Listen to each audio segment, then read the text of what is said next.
Hello everyone, continuing with question number 2 of chapter Exponents in Power, exercise 13.1. Question number 2, here we are. So question number 2 says, express the following in exponential form. So they are telling us कि हमें एक को exponential form में express करना है एक power को. तो we have different powers like 2/2, 2/3 and as I told you in the first video. तो इसमें हमें उनका एक्सपोनेंशियल फॉर्म लिखना है. Exponential form means full form. जैसे कल हमने करा था कि उनका हमें क्या लिखना था, हमें उनका वैल्यू लिखना था. तो अभी हमें वैल्यू गिवन होगा और हमें उस वैल्यू से उसका एक्सपोनेंशियल फॉर्म ढूंढना है. So let's start. Part number 1 says 6 multiplied by 6 multiplied by 6 and multiplied by 6. तो वी कैन सी हियर, हम देख सकते हैं कि 6 is coming how many times, 1 2 3 4. और मैंने आपको कल की वीडियो में भी बताया था कि बेस सेम रहेगा अगर नंबर सेम है. यहाँ पे सारे जो है नंबर्स वो एकदम सेम है तो बेस 6 होगा. और जैसे मैंने आपको बताया था जो हमारा एक्सपोनेंट होगा, जैसे यहाँ पे एक्सपोनेंट क्या होगा, एक्सपोनेंट होता है जो टॉप में आता है, जैसे 2 raise to the power of 3, तो 3 होगा एक्सपोनेंट.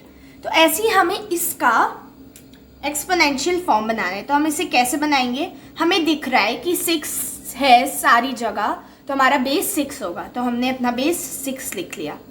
अब हमें एक्सपोनेंट ढूंढना है. एक्सपोनेंट क्या होगा, हमें काउंट करना है कि कितने 6 हैं. जितने 6 हैं उतनी एक्सपोनेंट होगा. तो 1 2 3 4, तो 4 6s हैं और तो हमारा एक्सपोनेंट 4 होगा.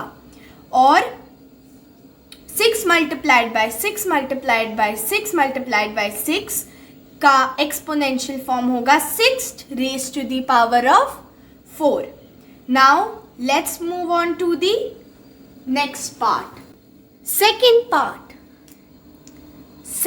part says t into t.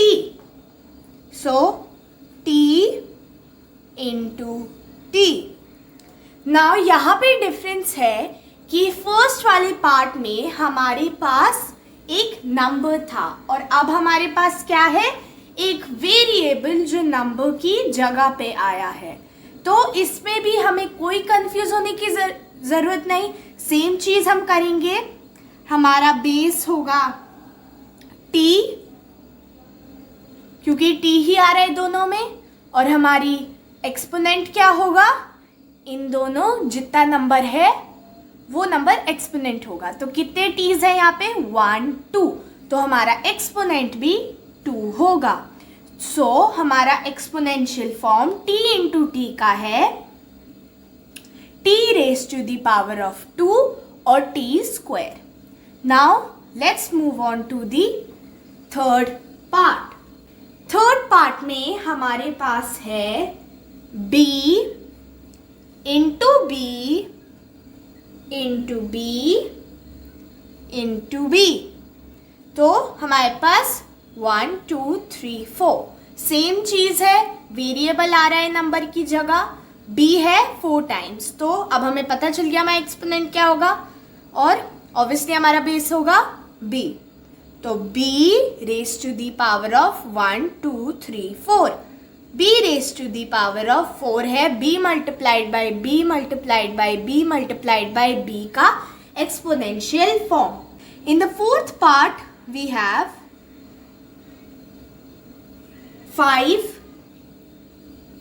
multiplied by 5 multiplied by 7 multiplied by 7 and multiplied by 7. अब है इसमें डिफरेंस की दो अलग अलग नंबर्स आ रहे हैं, तो इसमें भी सेम चीज रहेगी, बस इनके बीच में एक मल्टीप्लिकेशन का साइन लग जाएगा। जैसे पहले हम 7 को हटा देते हैं और 5 को देखते हैं। 5 हमारा अभी के लिए बेस है और हमारा एक्सपोनेंट होगा जितनी बार 5 है, तो यहाँ पे हमारा 5 बेस है और एक्सपोनेंट क्या होगा 1 2, so 5 raise to the power of 2 और 5 स्क्वायर। अब हमें यहाँ पे देखना है कि 7 का क्या है। 7 का कितना है, 7 यहाँ पे बेस है और उसका एक्सपोनेंट क्या है 1 2 3, so 7 raise to the power of 3 और 7 क्यूब। अब हम इनके बीच में एक मल्टीप्लिकेशन का साइन लगा देंगे क्योंकि ये अलग अलग वैल्यूज हैं। Now let's move on to the next part. In the fifth part says 2 into 2 into a। तो सेम चीज है, बस एक वेरिएबल आ गया। सेम चीज करनी है जो हमने फोर्थ, फर्स्ट, सेकेंड और थर्ड पार्ट में किया था, बस वैल्यू ज़्यादा आ गई हैं। तो सेम चीज करेंगे, इक्वल्स टू, अभी a को साइड में कर देते हैं। 2 का क्या आ रहा है, 2 होगा बेस और इसका एक्सपोनेंट क्या होगा 1 2, क्योंकि 2 2 टाइम आ रहा है, तो 2 raise to the power of 2 या 2 स्क्वायर। अब हम a का देखते हैं। a का बेस a ही होगा और एक्सपोनेंट क्या होगा 1 2, क्योंकि a 2 बार आ रहा है, तो a raise to the power of 2 और a स्क्वायर। अब इनके बीच में लगा देंगे मल्टीप्लिकेशन का साइन क्योंकि ये अलग अलग वैल्यूज है और इन्हें मल्टीप्लाई करेंगे हम। तो फिफ्थ पार्ट का एक्सपोनेंशियल फॉर्म है 2 raise to the power of 2 multiplied by a raise to the power of 2।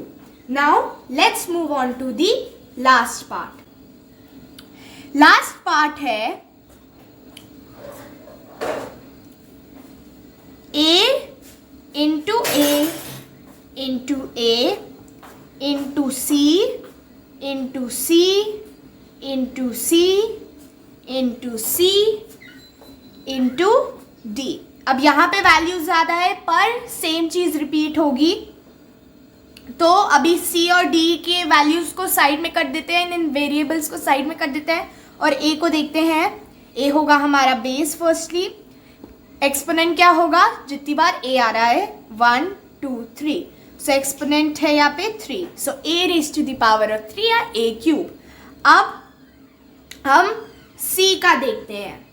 c में बेस होगा हमारा और जितनी बार वो आ रहा है, रिपीट हो रहा है, उतनी बार वही हमारा एक्सपोनेंट होगा, तो 1 2 3 4, so c raise to the power of 4। अब हम d का देखते हैं। d है हमारा बेस और ये आ रहा है सिर्फ 1 टाइम, तो इस चीज़ में कंफ्यूज नहीं होना।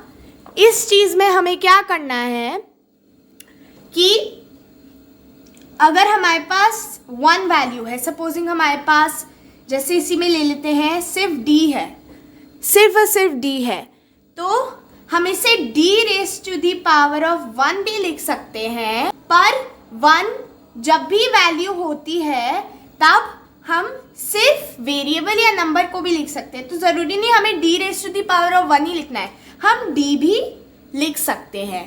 तो अगर 1 पावर होगी, 1 होगा उसका बस एक बार आएगा वो वेरिएबल या नंबर, तो 1 आप लगा सकते हैं पर ज़रूरी नहीं है, क्योंकि 1 के हमेशा सिर्फ आप उसी वेरिएबल को लिखेंगे। तो अभी मैं सिर्फ d लिखूंगी क्योंकि मुझे 1 लिखने की ज़रूरत नहीं, और अब मैं इनके बीच में मल्टीप्लिकेशन के लगा दूंगी क्योंकि 3 अलग वैल्यूज़ है। और हमारा 6th पार्ट का एक्सपोनेंशियल फॉर्म है a raise to the power of 3 multiplied by c raise to the power of 4 multiplied by d। So now let's move on to the next question.